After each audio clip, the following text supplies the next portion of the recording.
Il est donc 16h35, les questions au gouvernement sont terminées. Nous allons donc pouvoir retourner à nos travaux, aux travaux qui nous occupent. Chers collègues, bonjour. Monsieur, bonjour. Nous poursuivons donc nos travaux consacrés au volet environnemental de l'autoroute A69. Je vous souhaite la bienvenue, Monsieur Philippe Ledanvic. Vous êtes membre de l'Inspection générale de l'environnement et du développement durable, ancien président de l'autorité environnementale au moment où celle-ci a rendu ses avis du 5 octobre 2016 en vue de l'enquête préalable à la déclaration d'utilité publique et du 6 octobre 2022 portant sur la mise à 2 fois 2 voies de l'A680 et de la construction de l'A69. Votre audition complète celle de M. Éric Vindimian, co-rapporteur de ces avis. Nous avons tenu à vous entendre, monsieur, car nous souhaitons comprendre, au travers du dossier de l'autoroute A69, la place que tient l'autorité environnementale sur les grands projets d'infrastructure, mais également l'analyse qu'elle peut livrer sur la complexité des procédures qui précèdent une déclaration d'utilité publique ou une autorisation environnementale. Nous observons en effet que les étapes successives de ces projets, le mélange des avis contraignants et des avis pris à titre consultatif, les allers et retours entre un concessionnaire et les services de l'État sont complexes. Ma question, avant de passer la parole à Madame la rapporteure, sera assez simple. Nous sommes dans le cadre d'une commission d'enquête sur le montage juridique et financier de l'autoroute A69.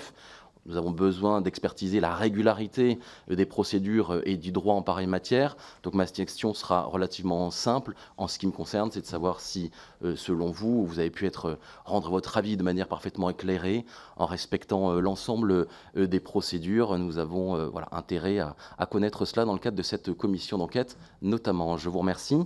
Je vais d'abord, avant de passer la parole à Madame la rapporteure et à nos collègues qui souhaiteront vous poser des questions, rappeler que notre audition donc est publique, qu'elle est retransmise donc sur le portail de l'Assemblée nationale et qu'il convient au préalable, Monsieur Ledanvic, que je vous demande de prêter serment conformément à l'ordonnance du 17 novembre 1958 relative au fonctionnement des assemblées parlementaires. Je vais donc préalablement vous demander de prêter serment de dire la vérité, toute la vérité, et rien que la vérité, et de dire « je le jure ». Merci, monsieur. Madame la rapporteure, je vous cède la parole.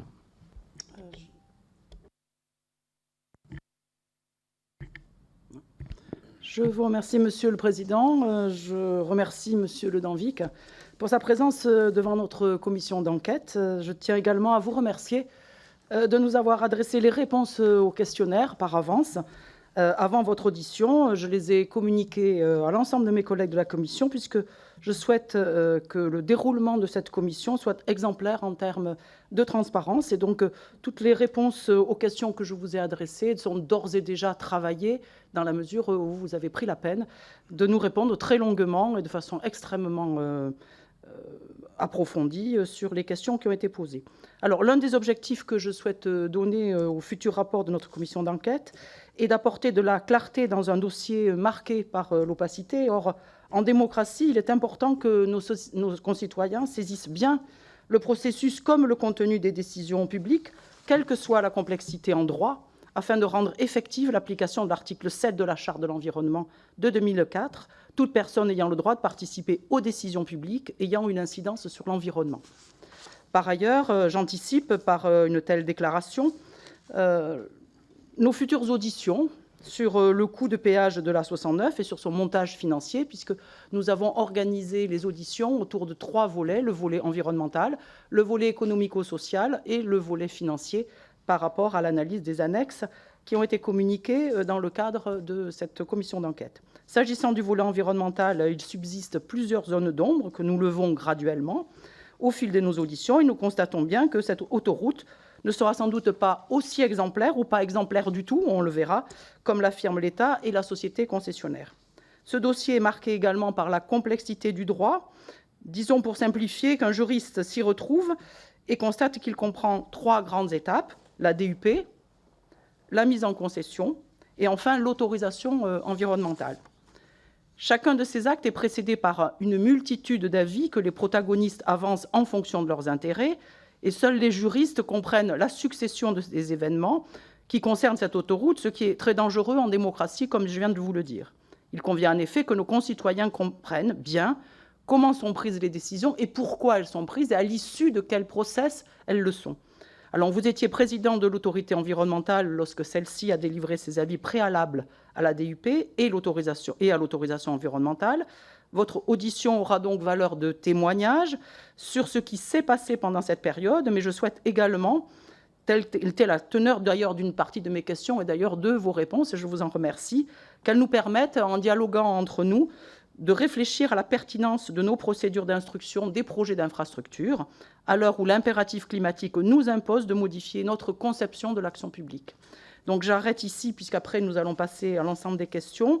Et ce que je peux vous proposer, si vous le souhaitez, pour celles et ceux qui nous écoutent ou qui nous réécouteront, puisque nous sommes très suivis sur le site de l'Assemblée nationale, en différé ou en direct, que vous suiviez le fil des questions qui vous ont été posées, pour la clarté des réponses et puis la clarté surtout pour ceux qui nous écoutent, de façon, justement parce que ce sont des choses complexes, on comprenne bien à quel niveau vous vous situez, à quel stade vous vous situez, à savoir le moment où les choses sont passées ou les perspectives d'avenir telles que je vous avais interrogé. Je vous remercie beaucoup. Comment ça marche ? Vous avez donc la parole.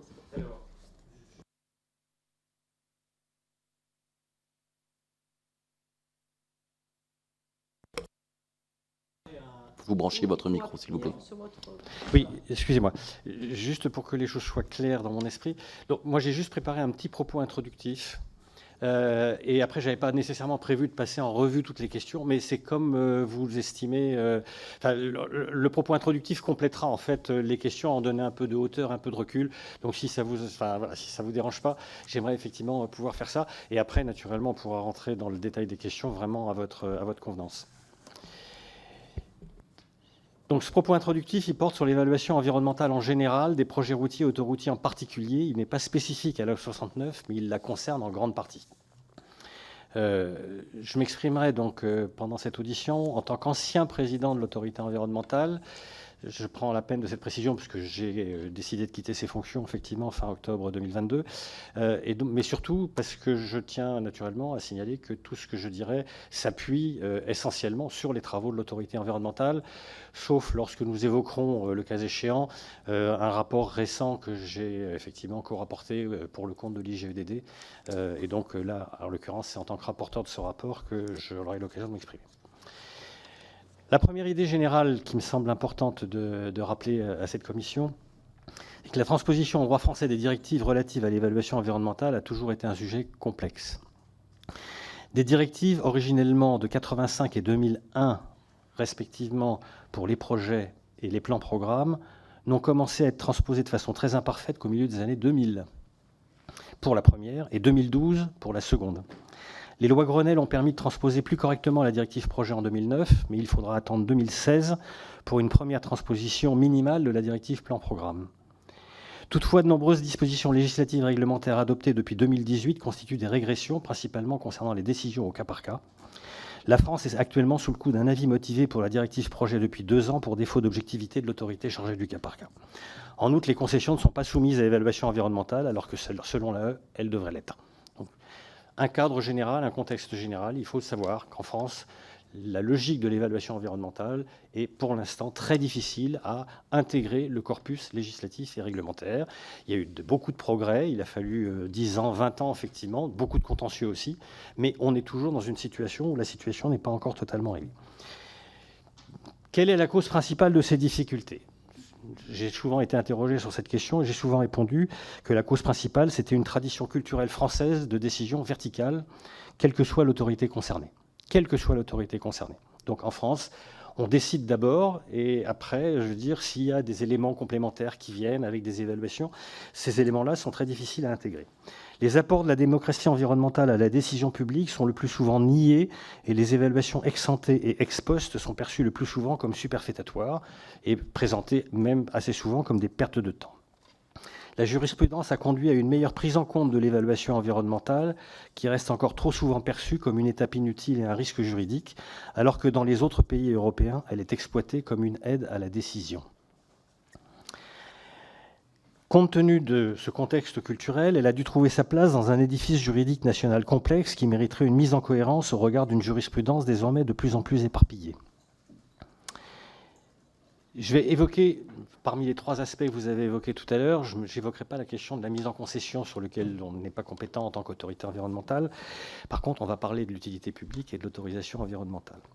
Le droit de l'expropriation s'appuie sur le concept d'utilité publique et la théorie du bilan, explicité une première fois dans une décision du Conseil d'État de 1971, avec le principe général qui dit que les avantages socio-économiques d'un projet doivent être plus importants que ses inconvénients. Une mise en balance des avantages et des inconvénients d'un projet. Au fil des dossiers analysés par l'AE, cette notion d'utilité publique est de plus en plus aléatoire. Je l'illustrerai par 3 types d'exemples.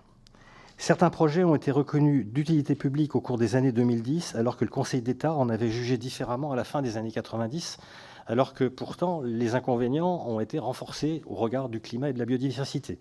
Je peux citer, puisque c'est tout à fait public, le cas de l'autoroute du Chablais, puisqu'en 1998, l'autoroute du Chablais, le Conseil d'État a annulé la DUP considérant qu'il n'y avait pas d'utilité publique. Et à la fin des années 2010, l'autoroute des Chablais a été considérée d'utilité publique, alors que, comme je l'ai indiqué, les inconvénients étaient encore plus forts à la fin des années 2010. Bon, et malgré, effectivement, avec des dossiers qui ont été présentés à 2 moments différents. Deuxième type d'exemple, l'AE peut constater que dans plusieurs dossiers de demande de déclaration d'utilité publique, des inconvénients importants ne sont même pas recensés, décrits et a fortiori aucune mesure sérieuse n'est même définie. Donc la question qu'on pose dans une logique d'équilibre entre les avantages et les inconvénients, comment peut-on attester que le bilan est positif si un terme de l'équation n'est même pas connu? Pour utiliser là aussi un autre exemple, nous avons instruit il y a 1 an et demi à peu près le projet de déclaration d'utilité publique sur le contournement ouest de Nîmes. Il y avait la description de l'état initial. Et qui montrait qu'en termes de biodiversité, on était sur des territoires à enjeux multiples. Il n'y avait aucune mesure d'évitement, de réduction. Et on nous répondait « Ah, mais ça, on verra ça au stade de l'autorisation environnementale ». Mais notre raisonnement, c'est de dire « Mais attendez, là, ce qu'on demande à l'utilité publique, c'est le bilan des avantages et des inconvénients. Il y a tout un pan des inconvénients que vous ne nous décrivez pas. » Surtout, certains projets évoluent très substantiellement entre la demande de DUP, qui a abouti à la conclusion de l'utilité publique d'un projet, et le même projet à un stade ultérieur, parfois au bout de nombreuses années, soit sans que le bilan soit réévalué. Il est d'ailleurs intéressant de relever des hésitations de la jurisprudence sur ce sujet. Il y a eu une jurisprudence, mais qui était de première instance sur CDG Express, puisque après la DUP de CDG Express, il se trouve que un contentieux a conduit à se reposer la question de savoir si effectivement l'utilité publique était toujours garantie sur CDG Express. Et un tribunal administratif avait considéré que les termes avaient changé et que par conséquent, il y avait lieu de remettre ça en cause. La Cour administrative d'appel a cassé ce jugement du tribunal administratif, mais on voit bien effectivement que cette question de combien de temps dure l'utilité publique et combien de temps est-elle valide et à quelle considération, quels critères il faut prendre en compte pour se réinterroger sur l'utilité publique, est une question, effectivement, qui n'est pas une question qui ne se pose pas, puisqu'elle s'est déjà posée de fait. Donc ceci n'est fait qu'à l'échéance de certaines DUP, mais lorsque toutes les acquisitions foncières ont été réalisées, cette question n'intéresse plus personne, alors que, bien souvent, la majeure partie de l'investissement reste à engager et que les impacts environnementaux n'ont pas encore commencé. Donc vous avez des vieilles DUP qui ont été accordées il y a 20 ans, les acquisitions foncières ont été faites grâce aux DUP, et il y a certains projets pour lesquels les autres autorisations n'ont pas été obtenues, comme l'autorisation, alors à l'époque ça s'appelait loi sur l'eau, maintenant c'est l'autorisation environnementale. Et donc quand l'autorisation environnementale est demandée 20 ans après, plus personne ne soucie de l'utilité publique parce que ce n'est plus un enjeu pour l'expropriation. Les acquisitions foncières ont été conduites. Mais ça veut dire que la plupart des impacts n'ont toujours pas été réalisés. Et donc, potentiellement, là aussi, 20 ans après, on devrait se dire que les impacts environnementaux, peut-être qu'ils sont plus importants que ce qu'on avait évalué à l'époque avec un nouveau référentiel. Sauf que cette question de l'utilité publique, elle n'est pas réévaluée au moment où, effectivement, la deuxième autorisation est demandée. Là, j'ai parlé de la DUP. Maintenant, je vais parler de l'autorisation environnementale. Le principe d'une autorisation unique au titre du Code de l'environnement est une des simplifications intégrées au Code de l'environnement depuis 2016. Selon un principe du droit administratif français, il est indépendant de celui de l'utilité publique.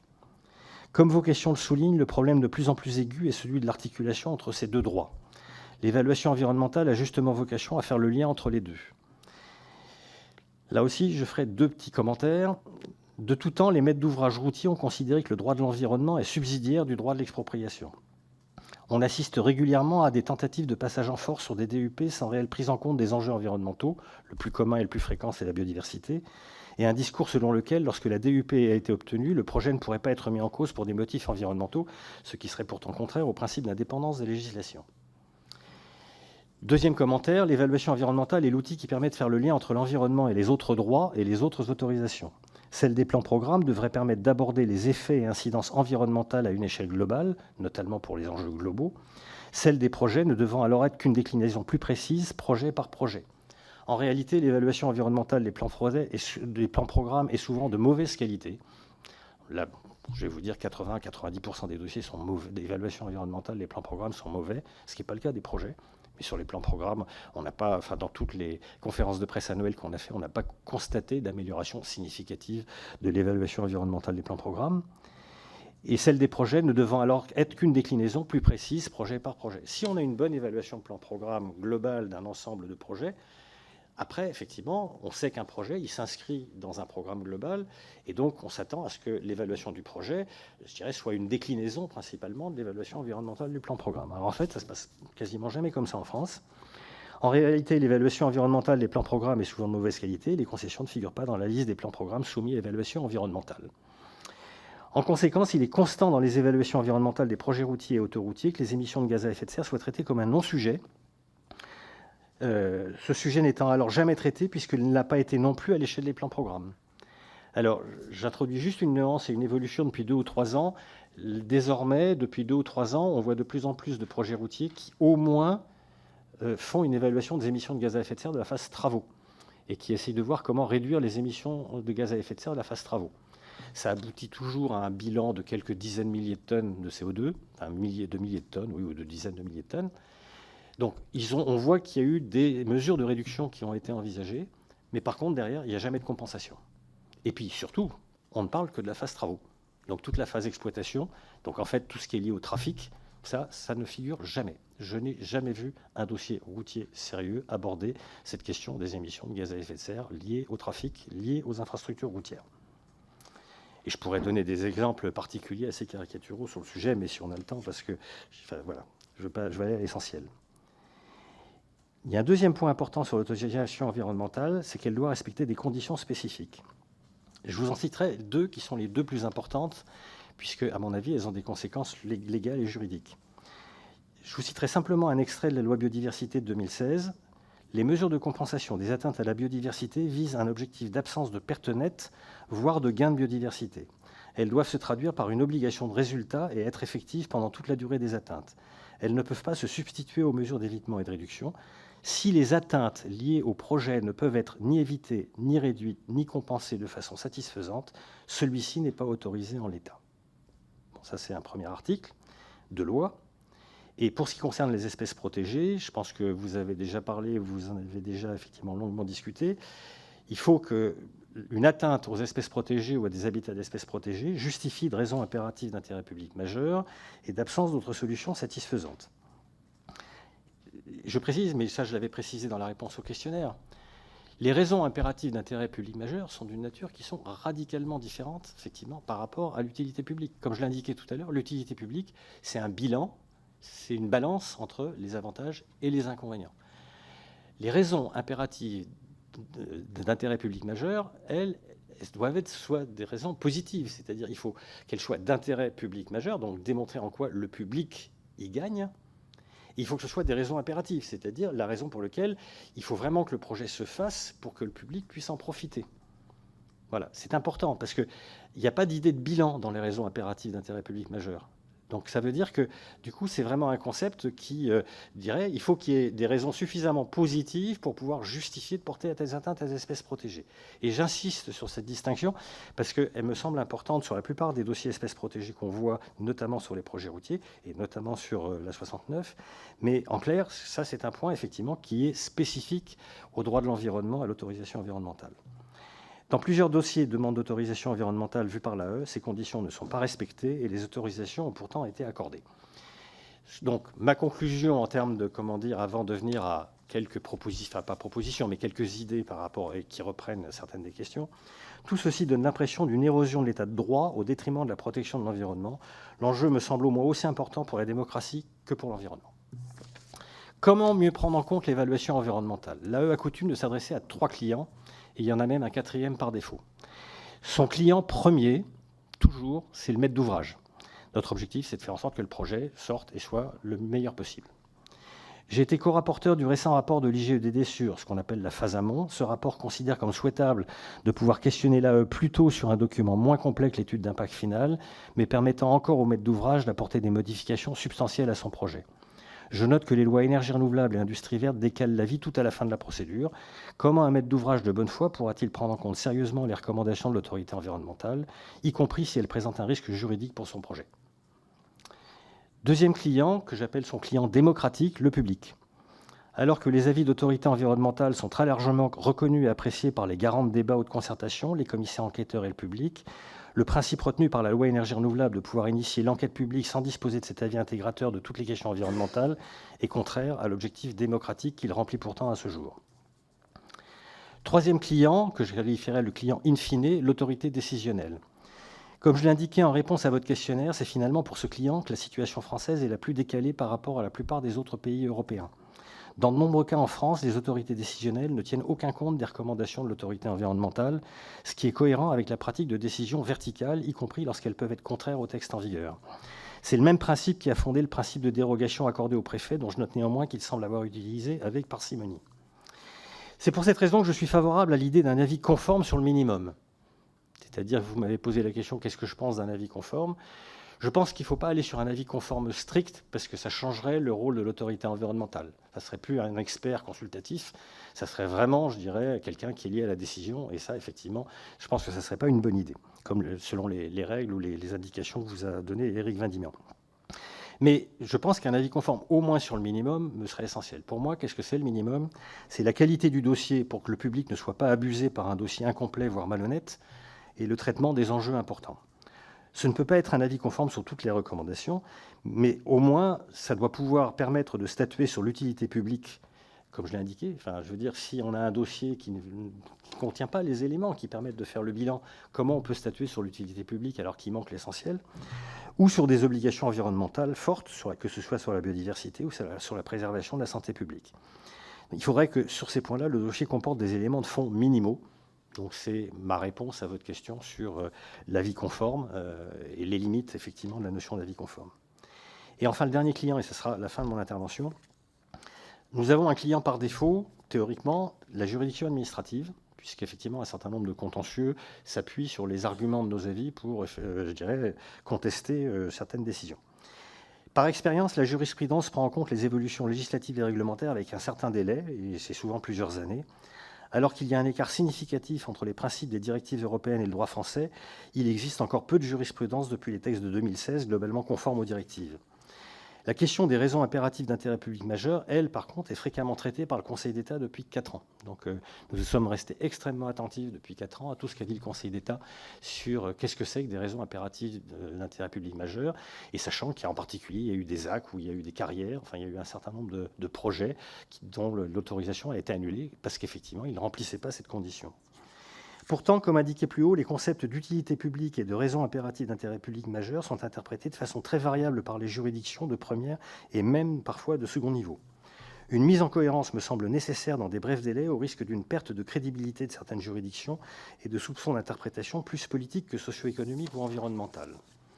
Il y a un problème de crédibilité de même nature lorsque des travaux sont engagés sans que les contestations ont été traitées au fond.